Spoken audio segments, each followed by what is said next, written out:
এই লোন ওয়েবসাইটে আপনাদের জানাই স্বাগতম। বন্ধুরা, আপনারা এই ওয়েবসাইট থেকে ঋণের জন্য আবেদন করতে পারবেন হাতে থাকা মোবাইল অথবা ল্যাপটপ কম্পিউটার দিয়ে। তো ভিউয়ার্স, আপনি এখান থেকে কত টাকা ঋণ নিতে চাচ্ছেন সেটা সর্বপ্রথম এখানে যখন আপনি এই ওয়েবসাইটে চলে আসবেন তখন কিন্তু আপনি এখানে দেখতে পারবেন। একটু নিচের দিকে আসেন। এখানে নিচের দিকে আসার পর আমি ওয়েবসাইটের লিঙ্ক আপনাদের ভিডিওর ফার্স্ট কমেন্টে দিয়ে রাখবো। সেখানে আপনারা ক্লিক করে লিঙ্কটাকে যে ডাউনলোড করে নেবেন এবং সেখান থেকে আপনাদের মাঝে এমন একটি ইন্টারফেস শো করবে। তখন আপনি এখানে আসার পর আপনাকে সর্বপ্রথম ঋণের জন্য অ্যাপ্লাই করতে হবে। এখানে দেখুন নিচের দিকে চলে আসুন। আপনি কত টাকা লোন নিতে চাচ্ছেন সেটা এখানে শো করবে এবং আপনার যে লোনের বছর, আপনি কত বছরের জন্য নিতে চাচ্ছেন সেটা এবং আপনার ইন্টারেস্ট এখানে শো করবে। ওকে, তো আমি এখানে দিচ্ছি মাত্র 1 বছর এবং এখানে দিচ্ছি আমাদের যে 1 লাখ টাকা সিলেক্ট করা রয়েছে। তো এখানে যে ইনস্ট্যান্ট রেট আমি এটা দিলাম। তারপর এখানে আপনারা দেখতেছেন প্রত্যেক মাসে কিস্তি 8,379 টাকা করে আমাকে যে দিতে হবে। তারপর আপনি যখন এখানে অ্যাপ্লাইতে আপনি ক্লিক করবেন তখন আপনার কাছে আরেকটি ফর্ম ওপেন হবে। তো এই ফর্মটি ফিল আপ করার জন্য আপনার এখানে কয়েকটা অপশন দেখাবে। আপনি এই লোনটা কিসের ওপর নিতে চাচ্ছেন, হোম লোন, কার লোন এবং এসএমই লোন এবং যে পার্সোনাল লোন। তো আমি এটা চাচ্ছি যে আমি পার্সোনাল লোন নেব, তাই আমি পার্সোনাল লোনে আমি যে এই যে ক্লিক করে দিয়েছি। আপনারা চাইলে এটাকে কিন্তু আপনি কার লোন নিতে পারেন, হোম লোন। তো আপনি যেখানে সিলেক্ট করবেন সেটাই হবে। তো আমি পার্সোনাল লোন দিলাম। এখানে পার্সোনাল লোন নেওয়ার জন্য আপনাকে এখানে আপনার ফুল নাম, ডেট অফ বার্থ এবং আপনার যে আপনার হাউস মানে বাড়ির যে নাম্বারটা রয়েছে সেটা দিতে হবে, রোড নাম্বার দিতে হবে এবং আপনার যে এরিয়ার লোকেশন দিতে হবে। নিচের দিকে আসলে আপনারা দেখতে পারবেন যে সিটি বলে অপশন আছে। সিটিতে আপনার কান্ট্রিটা যে সিটিতে আপনি আছেন বর্তমানে সেটা আপনি এখানে সিলেক্ট করবেন এবং আপনি আপনার কান্ট্রি সিলেক্ট করবেন। তারপর আপনার ন্যাশনাল আইডি কার্ড অনুযায়ী যে আপনার ব্রাঞ্চটা রয়েছে সেটা আপনি এখানে সিলেক্ট করবেন।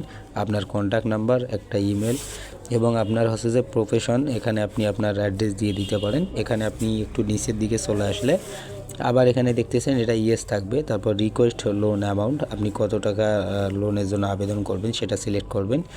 এগুলো কিন্তু আপনাকে সবগুলো সঠিকভাবে ফিল আপ করে দিতে হবে। তারপর এখানে দেখুন টিন নাম্বার, আপনার কি কোনো টিন সার্টিফিকেট আছে, সেক্ষেত্রে থাকলে ইয়েস দেবেন, না থাকলে আপনি নোতে ক্লিক করবেন। Do you have an NID, আপনার যদি এনআইডি থাকে সেটা দিবেন এবং এনআইডির নাম্বারটা এখানে দিয়ে এখানে একটা টিক মার্ক দিয়ে আপনাকে সাবমিট করতে হবে। চলুন আমরা ফর্মটি আপনাদেরকে ফিল আপ করে দেখিয়ে দিই যে কীভাবে এই ফর্মটা আপনি কমপ্লিট ফিল আপ করবেন।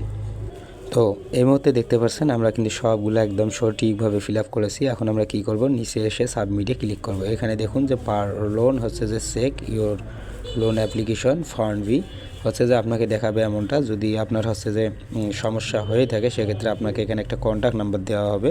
সে কন্ট্যাক্ট নাম্বারে আপনি যে কি কল করে আপনি যে কন্ট্যাক্ট করবেন। তো দেখুন এখানে একটা কন্ট্যাক্ট নাম্বার দেওয়া রয়েছে। এই কন্ট্যাক্ট নাম্বারটিতে আপনি সরাসরি কল করবেন। কল করার পর আপনি এখান থেকে সরাসরি সাপোর্ট নিতে পারবেন, অথবা আপনি নিচে দেখুন হোয়াটসঅ্যাপ নম্বর দেওয়া রয়েছে। আপনি এই যে হোয়াটসঅ্যাপে যখন ক্লিক করবেন আপনাকে সরাসরি হোয়াটসঅ্যাপে নিয়ে যাবে। এখন আপনাকে এই নাম্বারটি সেভ করতে হবে এবং হোয়াটসঅ্যাপে আপনি গিয়ে সার্চ করবেন এবং তাদের সঙ্গে আপনি সরাসরি কথা বলতে পারবেন। ওকে, তো তাছাড়া আপনি এখান থেকে হোম লোন নিতে পারবেন, কার লোন নিতে পারবেন, এসএমই লোন নিতে পারবেন, পার্সোনাল লোন নিতে পারবেন। এগুলো এখানে কিন্তু অপশন দেওয়া রয়েছে। আপনি যদি আপনার মিতে ক্লিক করেন এখানে কিন্তু আপনি সবগুলো দেখতে পারবেন। এখানে কিন্তু বলা হবে যে আপনাকে একটা অ্যাকাউন্ট ক্রিয়েট করার জন্য। অ্যাকাউন্ট ক্রিয়েট করা খুবই সহজ। আপনি যদি নতুন হয়ে থাকেন সাইন আপ বলে অপশনটি রয়েছে, এটা আপনি চুজ করবেন। এটাতে আপনার যে সর্বপ্রথম অ্যাকাউন্ট ক্রিয়েট করা এটা আপনাকে লাগবে। এখানে আপনার নাম্বার দিয়ে সাবমিট করে দিবেন। তারপর আপনি এখান থেকে একটা সুন্দরভাবে একটা অ্যাকাউন্ট ক্রিয়েট করে নেবেন। সর্বপ্রথম ফার্স্ট কাজ আপনার যে এখানে অ্যাকাউন্ট ক্রিয়েট করা। অ্যাকাউন্ট না থাকলে কিন্তু আপনি এখান থেকে ঋণ নিতে পারবেন না। তারপর যখন আপনি মাঝের এই অপশনটিতে আপনি ক্লিক করবেন আপনি এদের যে সার্ভিসগুলো সেগুলো আপনি এখানে দেখতে পারবেন। এখানে যে আপনি লোনের জন্য আবেদন করতে যাচ্ছেন সেই লোন আপনি কী লোন নিতে পারবেন সেটা দেখুন। এখানে home loan, car loan, personal loan, business loan নিতে পারবেন এখান থেকে। এগুলো কিন্তু সবগুলো আপনি এখান থেকে নিতে পারবেন। ওকে, তো তারপর এখন এখানে দেখুন আপনি চাইলে এখানে ডিপোজিট করে রাখতে পারেন। তো এগুলো থার্ড পার্টি ওয়েবসাইটে কখনো এখানে যে ডিপোজিট করবেন না। তো আপনারা চেষ্টা করবেন এখান থেকে যে ফ্যাক ডকুমেন্ট দিয়ে ঋণ নেওয়ার জন্য। তো তারপর আপনি যদি এখানে ক্লিক করেন আপনার যে পেপারস, আপনাকে যে আপনার পুরো নাম, অ্যাপয়েন্টমেন্ট সব কিছু আপনার এখানে বুক করে দিয়ে আই এগ্রিতে ক্লিক করে সাবমিট করে দিলেই আপনার সঙ্গে সরাসরি কন্ট্যাক্ট করবে এবং ঋণের যে পেমেন্টটা রয়েছে আপনাকে ব্যাংকের মাধ্যমে দিয়ে দেবে অথবা বিকাশের মাধ্যমে কিন্তু ওনারা পেমেন্টটা করে থাকে। সো ভিউয়ার্স, আজকে আমরা এতটুকুই ইনফরমেশন আপনাদেরকে দিলাম। যদি আপনাদের ভালো লাগে লাইক দিন, চ্যানেলের নতুন দর্শক হলে সাবস্ক্রাইব করুন। আর এই ওয়েবসাইটের লিঙ্ক ভিডিওর ফার্স্ট কমেন্টে দেওয়া থাকবে, সেখানে ক্লিক করে আপনারা ডাউনলোড করে নিতে পারেন। ধন্যবাদ সবাইকে, ভালো থাকবেন।